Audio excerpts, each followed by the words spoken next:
الحمد لله الحمد لله رب العالمين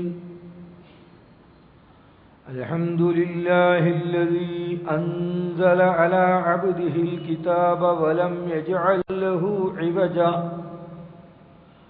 الحمد لله نحمده ونستعينه ونؤمن به ونتوكل عليه ونعوذ بالله من شرور أنفسنا ومن سيئات أعمالنا من يهده الله فلا مضل له ومن يضلله فلا هادي له وأشهد أن لا إله إلا الله وحده لا شريك له وأشهد أن محمدا عبده ورسوله أرسله بالهدى ودين الحق ليظهره على الدين كله ولو كره المشركون اللهم صل على محمد وعلى آل محمد كما صليت على إبراهيم وعلى آل إبراهيم اللهم بارك على محمد وعلى آل محمد كما باركت على إبراهيم وعلى آل إبراهيم إنك حميد مجيد أما بعد فإن خير الحديث كتاب الله وخير الهدي هدي محمد صلى الله عليه وسلم وشر الأمور محدثاتها وكل محدثة بدعة وكل بدعة ضلالة وكل ضلالة في النار أيها الإخوان والأخوات أوصيكم وإياي أولا بتقوى الله أما سمعتم قول الله عز وجل ومن يتق الله يجعل له مخرجا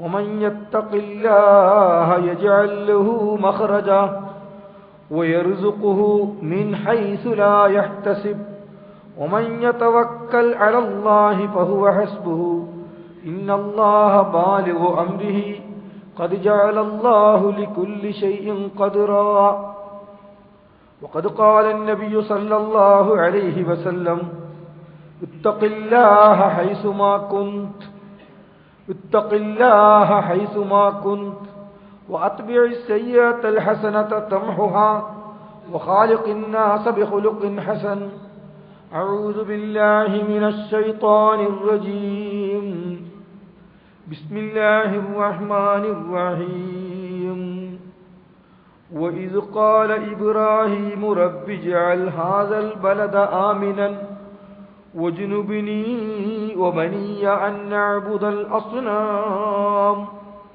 رب إنهن أضللن كثيرا من الناس فمن تبعني فإنه مني ومن عصاني فإنك غفور رحيم ربنا إني أسكنت من ذريتي بواد غير ذي زرع عند بيتك المحرم ربنا ليقيموا الصلاة فاجعل أفئدة من الناس تهوي إليهم وارزقهم من الثمرات لعلهم يشكرون ربنا إنك تعلم ما نخفي وما نعلن وما يخفى على الله من شيء في الأرض ولا في السماء الحمد لله الذي وهب لي على الكبر إسماعيل وإسحاق إن ربي لسميع الدعاء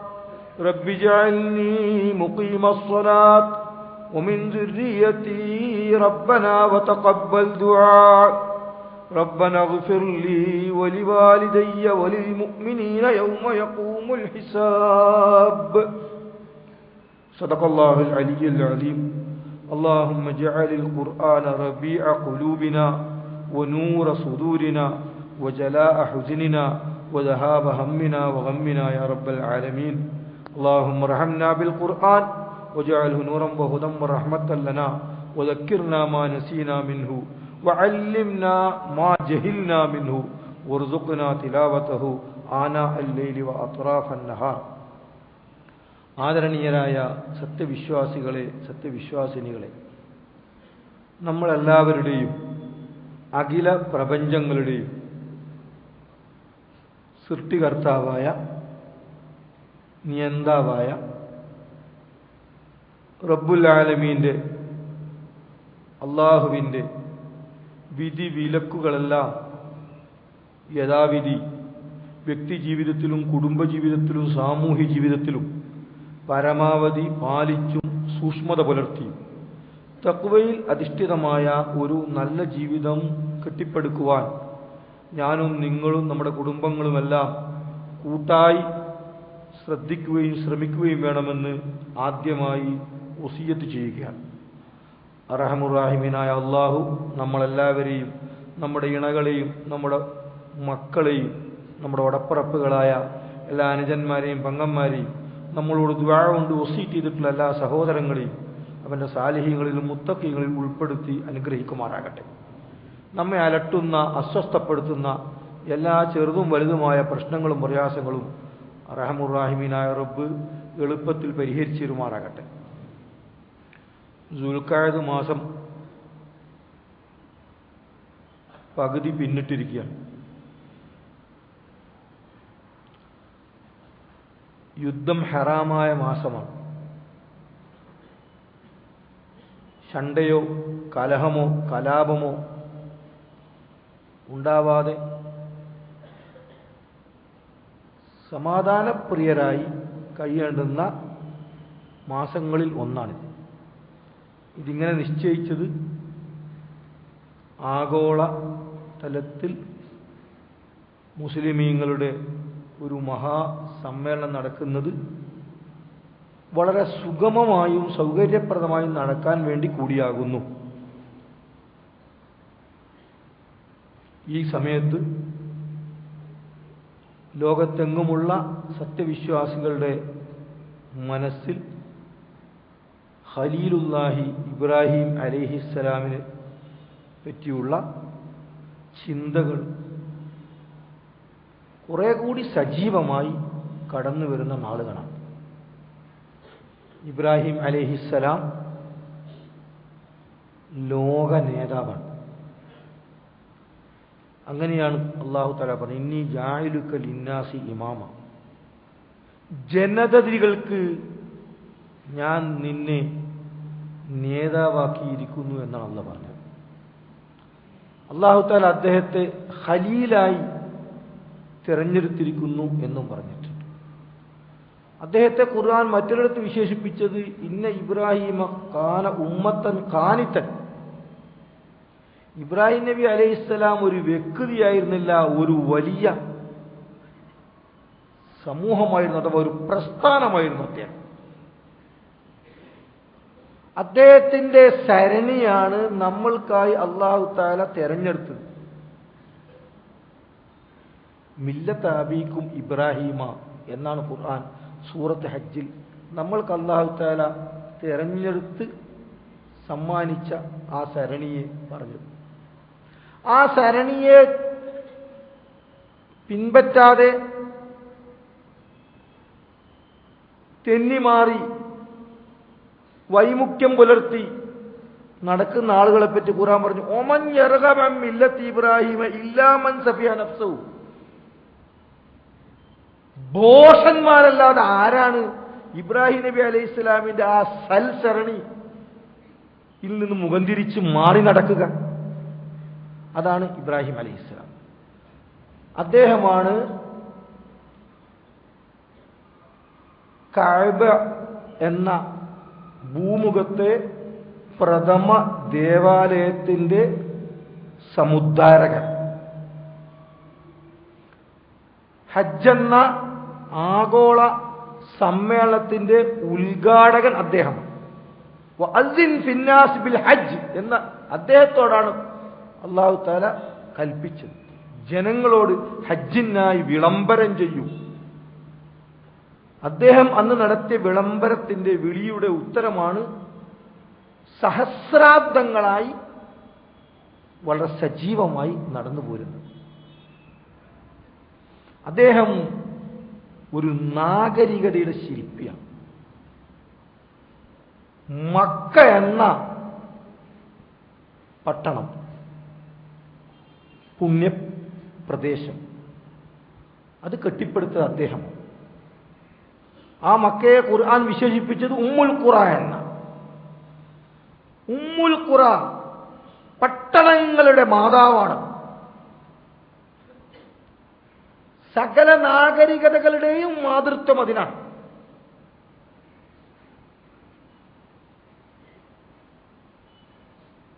അത് ഇസ്ലാമിലെ മോഡൽ സിറ്റിയാണ്. മുസ്ലിമീങ്ങൾ ഒരു മോഡൽ സൊസൈറ്റിയാണ്. അള്ളാന്റെ ഭൂമിയിൽ പരിശുദ്ധ ഇസ്ലാം പുലരുകയാണെങ്കിൽ ഒരു നാട് എങ്ങനെ ഉണ്ടാകുന്നു കാണിച്ചു കൊടുക്കാൻ അല്ലാഹു തആല ആ പ്രദേശത്തെ ഒരു മാതൃകാ പട്ടണമാക്കിയിരിക്കുന്നു. നോക്കൂ അവിടേക്ക്. അള്ളാന്റെ നിയമം പുലരുകയാണെങ്കിൽ ലോകം എത്രമാത്രം സമാധാന നിർഭരമായിരിക്കും എന്നതിലേക്കുള്ള ഒരു സാമ്പിൾ. ഏതാണ്ട് അതുപോലെയൊക്കെ ആകാം നിങ്ങൾക്ക് അള്ളാന്റെ ദീനിനെ നിങ്ങൾ പിൻപറ്റി സകല മേഖലകളിൽ നടപ്പാക്കുകയാണെങ്കിൽ. ഒരു മോഡൽ ഡേയും ഉണ്ട്. അതായിരുന്നല്ലോ ചെറിയ പെരുന്നാൾ, പട്ടിണിയില്ലാത്തൊരു ദിവസം. അങ്ങനെ മോഡൽ ഡേ ഉണ്ട്, മോഡൽ സിറ്റി ഉണ്ട്.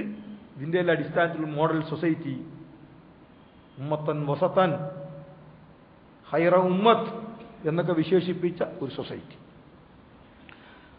അപ്പൊ ഇതിൻ്റെയൊക്കെ ആചാര്യ പദവിയിലിരിക്കുന്നത് ഖലീലുല്ലാഹി ഇബ്രാഹിം നബി അലൈഹിസ്സലാം. അദ്ദേഹത്തിന്റെ നാമധേയത്തിൽ പരിശുദ്ധ ഖുർആനിൽ ഒരു അധ്യായമുണ്ട്.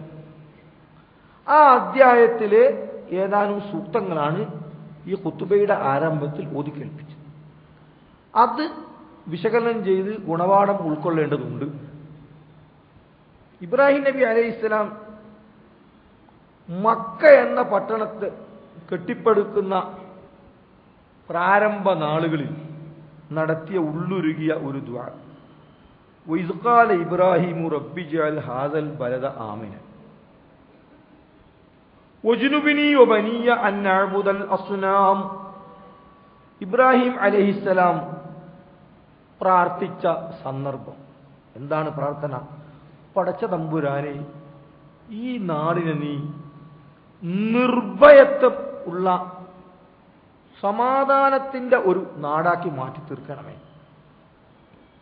ഇത് അദ്ദേഹം നടത്തിയ ഈ പ്രാർത്ഥന ഏതാണ്ട് ഇതേ രീതിയിൽ സൂറത്തുൽ ബഖറയിലും മറ്റൊരു രീതിയിൽ പറഞ്ഞിട്ടുണ്ട്. ഇബ്രാഹിം നബി അലൈഹി സ്വലാമിന്റെ പ്രാർത്ഥനയിൽ അദ്ദേഹം ദീക്ഷിച്ച ഒരു മുൻഗണനാക്രമം, അതിൽ പാഠമുണ്ട്. ഒരു നാഗരികത, ഒരു സിവിലൈസേഷൻ അത് കെട്ടിപ്പടുക്കണമെങ്കിൽ ഏറ്റവും അത്യാവശ്യം സമാധാനമാണ്. സമഗ്ര സമ്പൂർണമായ ജീവിതത്തെ മൊത്തം സംസ്കരിക്കുകയും നിയന്ത്രിക്കുകയും ചെയ്യുന്ന ഒരു നല്ല സംസ്കാരം, അതിൻ്റെ എല്ലാ നന്മകളോടും കൂടി പുലരണമെങ്കിൽ നാട്ടിൽ സമാധാനം വേണം. അതുകൊണ്ട് അദ്ദേഹം അതിനാണ് പ്രഥമ പരിഗണന നൽകിയത്. പടച്ചേനെ, ഇവിടെ ശാന്തി അതിൻ്റെ എല്ലാ അർത്ഥത്തിലും നിലനിൽക്കുമാറാകണമേ എന്നാണ് അദ്ദേഹം പ്രാർത്ഥിച്ചത്. അദ്ദേഹത്തിൻ്റെ ആ പ്രാർത്ഥന അല്ലാഹു തആല സ്വീകരിച്ചു. സ്വന്തം പിതാവിൻ്റെ ഘാതകനെ കണ്ടുമുട്ടിയാൽ പോലും പ്രതികാരത്തിന് തുനിയാത്ത ഒരു നിർഭയത്വം അന്നു മുതൽ ഇന്നോളം മക്കയിൽ നിലനിന്നു പോന്നിട്ടുണ്ട്. ജാഹിലിയ കാലത്ത് പോലും അത് ഏറെക്കുറെ നിലനിന്നിട്ടുണ്ട്. അപ്പം ഇബ്രാഹിം നബിയുടെ പ്രാർത്ഥനയുടെ മുൻഗണനാക്രമം, പ്രാർത്ഥനയുടെ ഫലം രണ്ടും നമ്മൾ പ്രത്യേകം മനസ്സിരുത്തി ഉൾക്കൊള്ളേണ്ടതാണ്. ഇത് പറഞ്ഞതിന് ശേഷം അദ്ദേഹം പറയുന്നത് വജ്നുബിനി വബനിയ അൻ അഅ്ബുദൽ അസ്നാം. ഒരു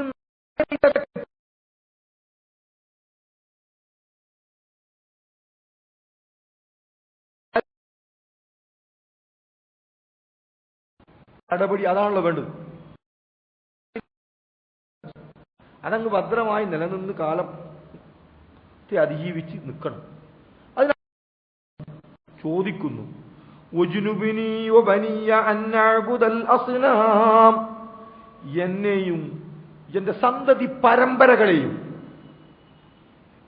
വിഗ്രഹങ്ങൾക്ക് ഗതികളിൽ നിന്ന് വഴികളിൽ നിന്ന് നീ കാത്തു രക്ഷിക്കണമേ തമ്പുരാനെ.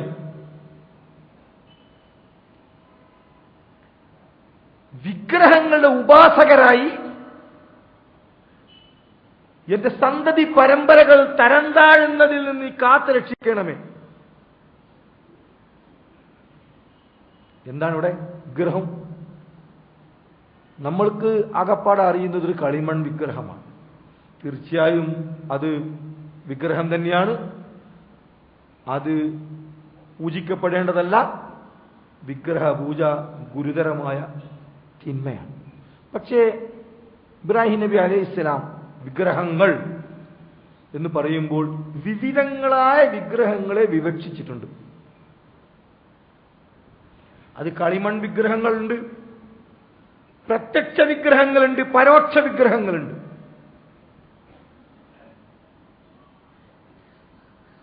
അതെ, വിഗ്രഹഭഞ്ജകനായിരുന്നു ഇബ്രാഹിം അലൈഹിസ്സലാം.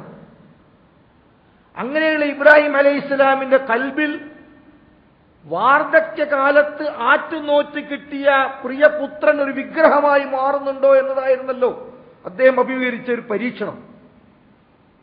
വാർദ്ധക്യകാലത്ത് ആറ്റുനോറ്റ് കിട്ടിയ ഓമനപുത്രൻ തന്റെ കൽബാകുന്ന ശ്രീകോവിലിൽ ഒരു പൂജാവിഗ്രഹമായി കുടിയിരുന്നു കളഞ്ഞോ എന്ന ഒരു സംഗതി അങ്ങനെ ഇല്ല എന്ന് ഉറപ്പുവരുത്തുകയായിരുന്നല്ലോ ഇബ്രാഹിം നബി അലൈഹി സ്വലാമിനെ അല്ലാഹു തആല പരീക്ഷിച്ചുകൊണ്ട് ഉറപ്പുവരുത്തി. ദേശീയത ഒരു വിഗ്രഹമാണ്. ഒരുപാട് തിന്മകൾ ലോകത്തിന് സമ്മാനിച്ച വലിയൊരു വിഗ്രഹമാണ്. ആ വിഗ്രഹത്തിന്റെ ഉപാസകരാണ് ഇന്ന് ലോകത്തങ്ങോളം ഇങ്ങോളം പലജാതി കുഴപ്പങ്ങളും യുദ്ധങ്ങളും നാശങ്ങളും കെടുതികളും ഒക്കെ ഉണ്ടാക്കുന്നു. ഇബ്രാഹിം നബി അലൈഹി സ്വലാം ആ വിഗ്രഹത്തെയും വഞ്ചിച്ചല്ലോ. ദേശാടനത്തിലൂടെ പിറന്ന നാടും വീടും വെടിഞ്ഞുകൊണ്ട് ദേശീയത എന്ന വിഗ്രഹത്തെയും അദ്ദേഹം തച്ചുടച്ചിട്ടുണ്ട്.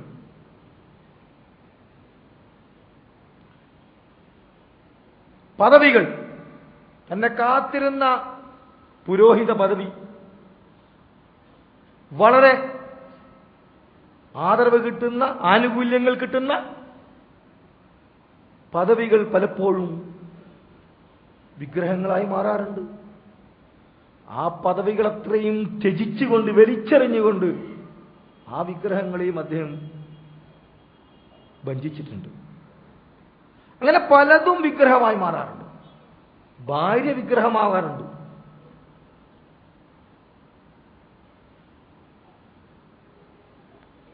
സമ്പത്ത് വിഗ്രഹമാകാറുണ്ട്. സമ്പത്ത് ഒരു പൂജാവസ്തുവാണെന്നുള്ളത് നാഗരികതയുടെ സംഭാവനയായ ഭാഷ തന്നെ ഇവിടെ തെളിയിച്ചുകൊണ്ടിരിക്കുകയാണ്. നമ്മുടെ മലയാള ഭാഷയിൽ ഒരാൾ സമ്പന്നനായാൽ വളരെ ഭംഗിയായി ആലങ്കാരികമായി പറയാൻ അദ്ദേഹത്തെ ലക്ഷ്മി ദേവി ധാരാളമായി പ്രസാദിച്ചിരിക്കുന്നു എന്നാണ്. കോടി ഉറുപ്പിയുണ്ടെങ്കിൽ മോനെ കോടീശ്വരൻ എന്നാണ് വിളിക്കുക.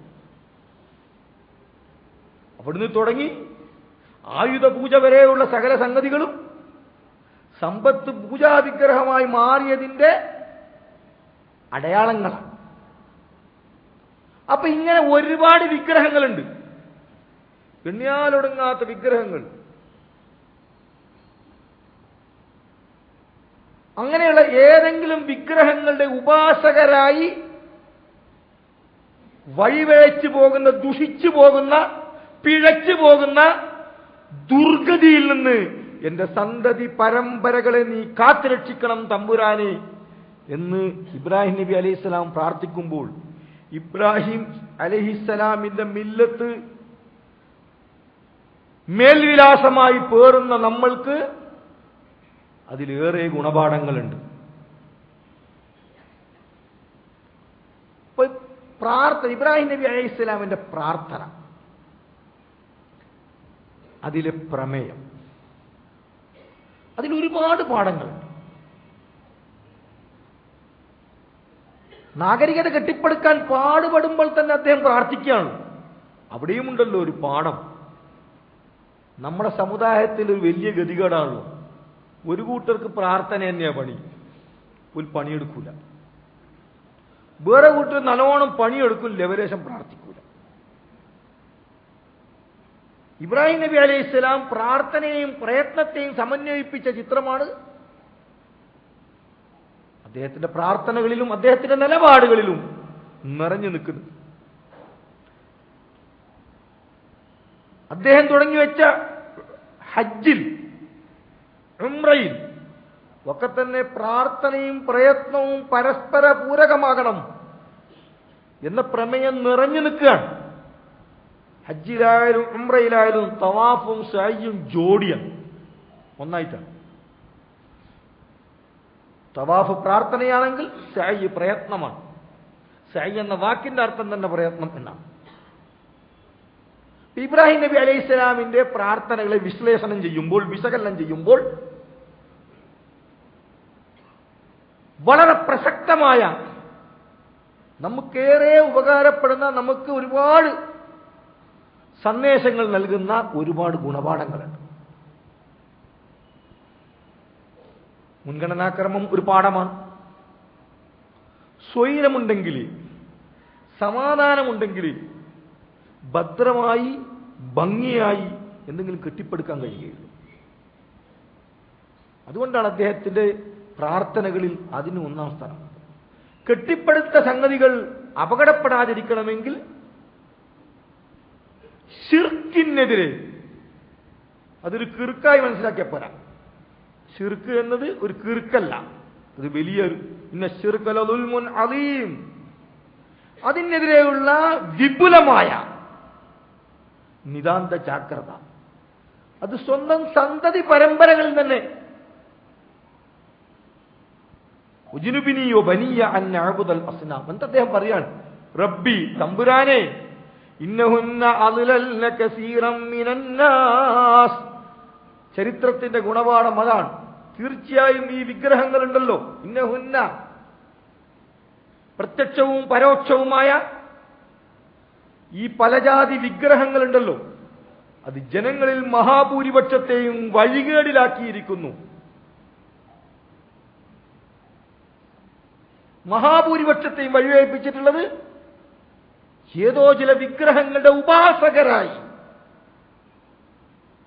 അവർ തരംതാണപ്പോഴാണ്. അത് വ്യക്തികളുടെ ജീവിതത്തിലായാലും കുടുംബത്തിന്റെ കാര്യത്തിലായാലും സമൂഹത്തിന്റെ കാര്യത്തിലായാലും അവരുടെ അധപ്പതനത്തിന്റെ ഒന്നാമത്തെ ബിന്ദു, തുടക്കം, അവർ ഏതോ അർത്ഥത്തിൽ ഒരു വിഗ്രഹത്തിന്റെ അല്ലെങ്കിൽ ഒന്നിലേറെ വിഗ്രഹങ്ങളുടെ ഉപാസകരായി, വിഗ്രഹത്തിന് വഴിപ്പെടുന്നവരായി, അതിന്റെ പൂജകരായി പിഴക്കുകയും ദുഷിക്കുകയും ചെയ്യുന്നു എന്നതാണ്. ഇബ്രാഹിം നബി അലൈഹിസ്സലാമിന്റെ പ്രാർത്ഥന ഖുർആൻ അങ്ങനെ നീണ്ടു പോകുന്നുണ്ട്. ഫമൻ തബിഅനി ഫഇന്നഹു മിന്നി. ജനങ്ങൾ പലരും പേച്ചിട്ടുണ്ട്, എന്റെ പാരമ്പര്യമുണ്ട് എന്നതിനാൽ ആരും രക്ഷപ്പെടാൻ പോകുന്നില്ല. ഫമൻ തബിഅനി ഫഇന്നഹു മിന്നി. ആരൊരുത്തൻ എന്റെ ഈ സൽസരണിയെ നിഷ്ഠാപൂർവം നിരന്തരം അനുധാവനം ചെയ്യുന്നു, അവൻ മാത്രമാകുന്നു എന്റെ നാഗരികത പേറാൻ, എന്റെ നാഗരികതയുടെ മേൽവിലാസം വഹിക്കാൻ, അതിന്റെ പേരിൽ അറിയപ്പെടാൻ അർഹതയുള്ളവൻ.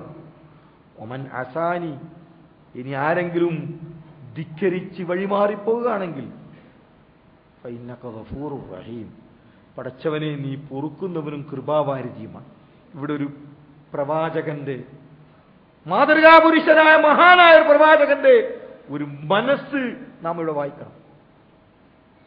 ശിർക്കിനെതിരെ രോഷമുള്ള, അതിനെതിരെ നിതാന്ത ജാഗ്രത നിരന്തരം പുലർത്തുന്ന ഉജ്ജ്വലനായ വിപ്ലവകാരിയായ പ്രവാചകൻ.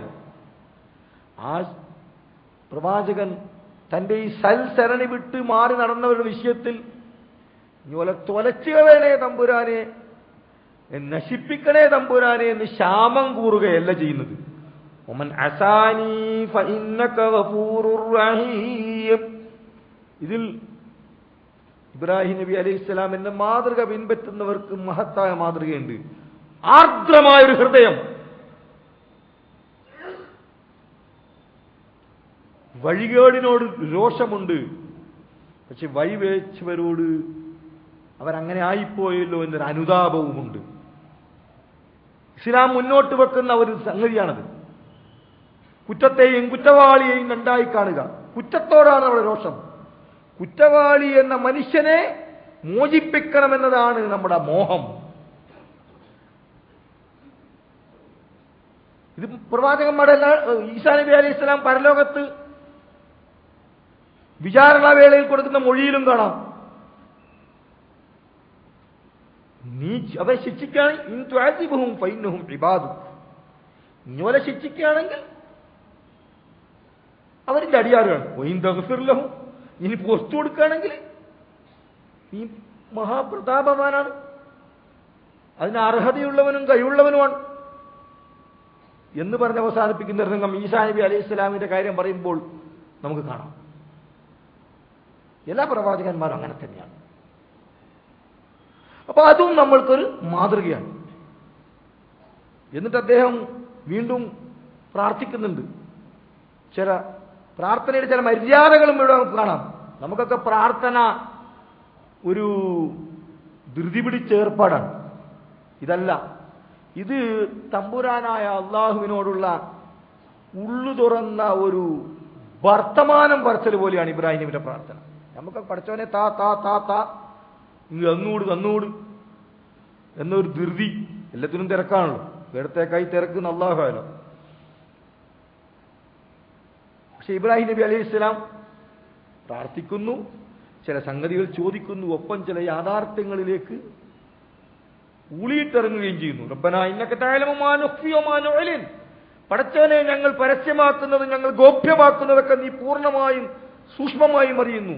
വമാ യഖ്ഫാ അലല്ലാഹി മിൻ ശൈഇൻ ഫിൽ അർളി വലാ ഫിസ് സമാ. ആകാശങ്ങളിലോ ഭൂമിയിലോ ഒരു സംഗതിയും അല്ലാഹനെ മറച്ചു വെക്ക സാധ്യമല്ല. എന്നിട്ട് അദ്ദേഹം പറയാണ്, അൽഹംദുലില്ലാഹില്ലദീ വഹബലി അലൽ കിബരി ഇസ്മാഈല വ ഇസ്ഹാഖ് ഇന്ന റബ്ബീ ലസമീഉദ് ദുആ. അങ്ങേയറ്റത്തെ വാർദ്ധക്യം പ്രാപിച്ചപ്പോൾ, പ്രതീക്ഷയ്ക്ക് വകയില്ലാത്ത അങ്ങേയറ്റത്തെ വാർദ്ധക്യ ദശയിൽ എനിക്ക് ഇസ്മായിൽ, ഇസ്ഹാഖ് എന്നീ സന്താനങ്ങളെ കനിഞ്ഞേകിയ എന്റെ തമ്പുരാനിക്കാകുന്നു സർവസ്തുതിയും. സർവസ്തുതി എന്നൊക്കെ ഒറ്റവാക്കി പറഞ്ഞാൽ ശരിയാവൂല. ഈ അലിഫ്ലാം മഅരിഫയുടെ അലിഫ്ലാം അല്ല, അഥവാ ഡെഫിനിറ്റ് ആർട്ടിക്കിൾ അല്ലത്. ഇസ്തിഗ്റാഖുൽ ജിൻസ് എന്നാണ് ഇത് പറയുക. ഒരു ഇനത്തിൽപ്പെട്ട എല്ലാം, സ്തുതി ഇനത്തിൽ എന്തൊക്കെ ഉണ്ടോ,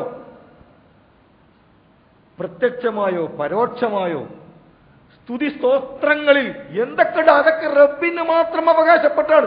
അല്ലാഹുവാണല്ലോ ഹമീദ്, സ്തുത്യർഹൻ. ആകയാൽ നമ്മളിൽ ആരെങ്കിലും വാഴ്ത്തുന്നുണ്ടെങ്കിൽ അത് അയാളെ വാഴ്ത്തലല്ല. അയാളെ വാഴ്ത്താൻ അയാൾക്ക് എന്താ അർഹതയുള്ളൂ? അയാളെത്തുള്ള കഴിവ് അല്ലെങ്കിൽ സിദ്ധി അത് അയാളതാ. അതും അല്ലാഹു തആലയുടെ ദാനമല്ലേ. അത് ആസ്വദിക്കാൻ കഴിഞ്ഞു എനിക്ക്, അപ്പോഴാണ് അയാൾ വാഴ്ത്തുന്നത്. അത് ആസ്വാദന ശേഷിയും അല്ലാഹ് എനിക്ക് തന്നതല്ലേ.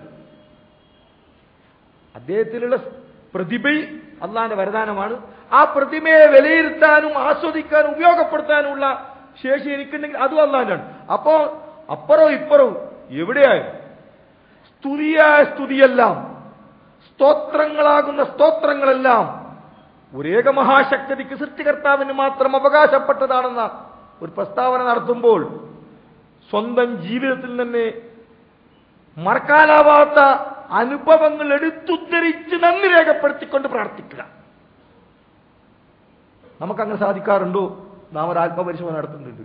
പടച്ചവനെ, ഇന്നാലിന്ന ഘട്ടത്തിൽ കുടുങ്ങിയപ്പോൾ നീയാണെന്നെ രക്ഷപ്പെടുത്തിയത്, ഇന്നാലിന്ന അപമാനത്തിൽ നിന്ന് രക്ഷപ്പെടുത്തിയത് നീയാണ് റബ്ബേ, ഇന്നാലിന്ന പ്രതിസന്ധികളിൽ നിന്ന് എന്നെ രക്ഷപ്പെടുത്തിയത് നീയാണ് റബ്ബേ, ഇന്നാലിന്ന മുസീബത്തുകൾ തട്ടിത്തെറിപ്പിച്ച് നിൽക്കുന്നത് നീയാണ് റബ്ബേ എന്നിങ്ങനെ ജീവിതത്തിലെ സംഭവങ്ങളെയും അനുഭവങ്ങളെയും വിലയിരുത്തിക്കൊണ്ട് ഓർത്തോർത്ത് ഹൃദയംഗമായി അള്ളാഹുവിന്റെ മുമ്പിൽ എടുത്തുദ്ധരിച്ച് പ്രാർത്ഥിക്കാൻ നമുക്ക് സാവകാശം കിട്ടിയോ? പരിശോധിക്കേണ്ടതുണ്ട്. ഒരു പ്രാർത്ഥനയുടെ മര്യാദയാണ്. ഇബ്രാഹിം നബി അലൈഹി ഇസ്ലാമിന്റെ പ്രാർത്ഥനയിൽ മാത്രമല്ല, ഇബ്രാഹിം നബി അലൈഹി ഇസ്ലാമിന്റെ പേരക്കുട്ടിയായ മഹാനായ യൂസുഫ് നബി അലൈഹി ഇസ്ലാം നടത്തിയ പ്രാർത്ഥനയിലും കാണാം, റബ്ബി ഖദ് ആതൈതനി മിനൽ മുൽക്ക് വഅല്ലംതനി മിൻ തഅ്വീലിൽ അഹാദീസ് ഫാത്തിറസ് സമാവാതി വൽ അർദ് അൻത വലിയ്യി ഫിദ് ദുനിയാ വൽ ആഖിറ തവഫനി മുസ്ലിമൻ വഅൽഹിഖ്നി ബിസ്സാലിഹീൻ. പ്രമേയം ഒന്നേ ഇടുണ്ട്, മുസ്ലിമായി മരിപ്പിക്കണം, സജ്ജനങ്ങൾ കൂട്ടത്തിൽ എന്നെയും കൂടി ചേർത്തണം. അങ്ങേറ്റത്തെ വിനയത്തോടുകൂടിയാണ് യൂസുഫ് നബി അലൈഹി പ്രാർത്ഥിക്കുന്നത്. പക്ഷെ എന്ത് ചെയ്യുന്നു? റബ്ബി തമ്പുരാനെ ഖദ് ആതൈതനി മിനൽ മുൽക്ക്, നീ എനിക്ക് രാജാധികാരം പ്രദാനം ചെയ്തു, വഅല്ലംതനി മിൻ തഅ്വീലിൽ അഹാദീസ്, ലോകത്താർക്കും അറിയാത്ത അപാരമായ സ്വപ്ന വ്യാഖ്യാന സിദ്ധികളും നീ എന്നെ പഠിപ്പിച്ചു, ഫാത്തിറസ് സമാവാതി വൽ അർദ്, ആകാശഭൂമികളുടെ സൃഷ്ടാവേ, അന്ത വലിയ്യി ഫിദ് ദുനിയാ വൽ ആഖിറ, ഈ ഐഹിക ജീവിതത്തിലും നാളെ പരലോകത്തും നീ മാത്രമാണ് എന്റെ രക്ഷിതാവ്. എന്നിട്ടാണ് ആ സമർപ്പണം, വിഷയസമർപ്പണം. നമ്മൾക്ക് പ്രാർത്ഥനയിൽ ഉള്ളുരുകിയ രീതിയിൽ ഹൃദയംഗമായി ഇങ്ങനെയൊരു വിനയം, ഇങ്ങനെയൊരു കൃതജ്ഞതാപൂർവമുള്ള ഒരു ശൈലി പതിവായി അവലംബിക്കാൻ സാധിക്കാറുണ്ടോ എന്നത് ഇബ്രാഹിം നബി അലൈഹി ഇസ്ലാമിന്റെ പ്രാർത്ഥനയെ വിശകലനം ചെയ്ത് ഗുണപാഠം ഉൾക്കൊള്ളുമ്പോൾ ഒരു ആത്മപരിശോധന നടത്തേണ്ടതാണ്. എന്നിട്ട് അദ്ദേഹം പ്രാർത്ഥിക്കുന്നു, പറയുന്നു, ഇന്ന റബ്ബി ലസമീഉ ദുആ, ഞാൻ അനുഭവിച്ചറിഞ്ഞിട്ടുണ്ട്. ഇന്ന റബ്ബി ലസമീഉ ദുആ, എന്റെ റബ്ബ് പ്രാർത്ഥനകൾക്ക് കേട്ടുത്തരം ചെയ്യുന്ന കരുണാവാരിധിയാണെന്ന് ഞാനിതാ അനുഭവിച്ചറിഞ്ഞിട്ടുണ്ട് റബ്ബേ. എന്നിട്ട് അദ്ദേഹം വീണ്ടും പ്രാർത്ഥിക്കുന്നു, റബ്ബി ജഅൽനി മുഖീമസ്സലാത്ത് വമിൻ ദുർരിയത്തി റബ്ബനാ വതഖബ്ബൽ ദുആ. എന്താണ് മഹാനായ ആചാര്യ പദവിയിലിരിക്കുന്ന യുഗപുരുഷനായ പ്രവാചകന്റെ പ്രാർത്ഥനയിലെ പ്രമേയം എന്തെന്നല്ലേ?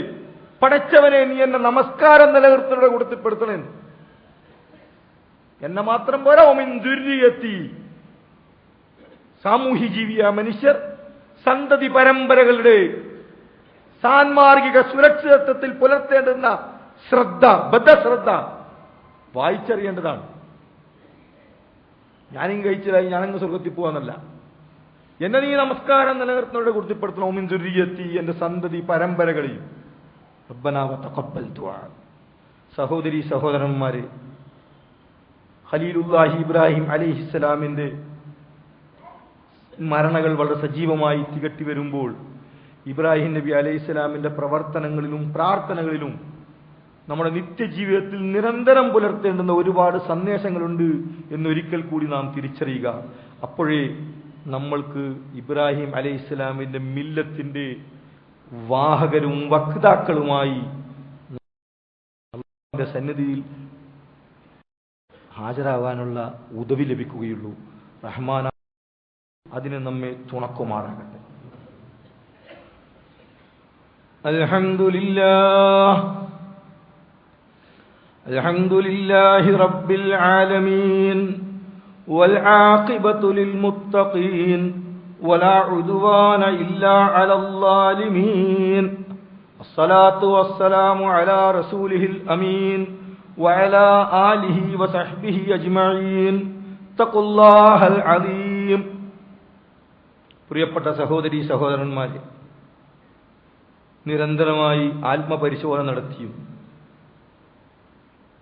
കൂടുതൽ കൂടുതൽ സൽക്കർമ്മങ്ങൾ ചെയ്തും തഖ്വയിൽ അധിഷ്ഠിതമായ ഒരു നല്ല ജീവിതം നയിക്കാൻ ഞാനും നിങ്ങളും നമ്മുടെ കുടുംബങ്ങളും കൂടുതൽ കൂടുതൽ ഉത്സാഹിക്കണമെന്ന് ഒരിക്കൽ കൂടി ഉണർത്തുകയാണ്. ലോകത്തിൻ്റെ നാനാഭാഗത്തു നിന്നും ഹാജിമാർ മക്കയിലേക്ക് പ്രവഹിക്കുകയാണ്. ഹജ്ജിന് പോകുന്നവരുടെ മാത്രം കർമ്മമല്ല, അത് നമ്മുടെയൊക്കെ കൂടി കർമ്മമാണ്.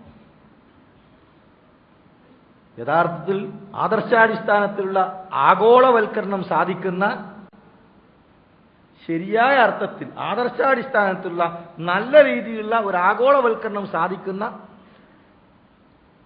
ഭൂമി ഒരു വീട്, മനുഷ്യരൊരു കുടുംബം എന്ന ഒരു സന്ദേശം പുലരുന്ന ഒരു വലിയ കർമ്മമാണ്. അവിടെ പോകുന്നവർ മുസ്ലിമീങ്ങളുടെ പ്രതിനിധികളാണ്. പഴയ കാലങ്ങളിൽ ഖുതുബകളിൽ ഹാജിമാർക്ക് വേണ്ടി പ്രാർത്ഥിക്കാറുണ്ടായി. അല്ലാഹു സുബ്ഹാനഹു വതആല ഈ വർഷം ഹജ്ജിന് പോകുന്ന എല്ലാ ഹാജിമാർക്കും മഖ്ബൂലും മബ്റൂറുമായ ഹജ്ജ് സാധിപ്പിച്ചു കൊടുക്കുമാറാകട്ടെ. ലോകത്തിൻ്റെ പല ഭാഗങ്ങളിലും ഹജ്ജിന് നിയത്ത് വെച്ച് ഒരുങ്ങി പുറപ്പെട്ടിട്ടുള്ള എല്ലാ ഹാജിമാർക്കും എല്ലാ സഹോദരി സഹോദരന്മാർക്കും അവരുടെ ഹജ്ജ് യാത്രയും അനുബന്ധ കാര്യങ്ങളെല്ലാം എളുപ്പത്തിലും നല്ല നിലയിലും സാധിപ്പിച്ചു കൊടുക്കുമാറാകട്ടെ. ഹജ്ജിൻ്റെ വിഷയത്തിൽ പലരും അനുഭവിക്കുന്ന പ്രയാസങ്ങളും പ്രതിസന്ധികളും അല്ലാഹു തആല തട്ടിത്തെറിപ്പിച്ച് നീക്കി വഴി സുഗമമാക്കി കൊടുക്കുമാറാകട്ടെ. اللهم اغفر للمؤمنين والمؤمنات والمسلمين والمسلمات الأحياء منهم والأموات إنك مجيب الدعوات يا قاضي الحاجات. اللهم أجرنا من النار، اللهم أجرنا من النار، اللهم أجرنا من النار. اللهم يسر عسيرنا، اللهم يسر عسيرنا وسهل أمورنا وقض حوائجنا وحسن مرادنا وبلغ آمالنا واشف أمراضنا وأمراض مرضانا وأد ديوننا واغفر ذنوبنا وكفر سيئاتنا وتوفنا مع الأبرار. اللهم يا محول الأحوال حول حالنا إلى أحسن حال بحولك وقوتك يا عزيز يا متعال. اللهم أحسن عواقبنا في الأمور كلها وأجرنا ووالدينا من كل خزي الدنيا وعذاب الآخرة. يا حي يا قيوم بديع السماوات والأرض يا ذا الجلال والإكرام لا إله إلا أنت برحمتك نستغيث. اللهم برحمتك نستغيث أصلح لنا شأننا كله ولا تكلنا إلى أنفسنا طرفة عين ولا إلى أحد من خلقك. ربنا اغفر لنا ولإخواننا الذين سبقونا بالإيمان ولا تجعل في قلوبنا غلا للذين آمنوا ربنا إنك رؤوف رحيم.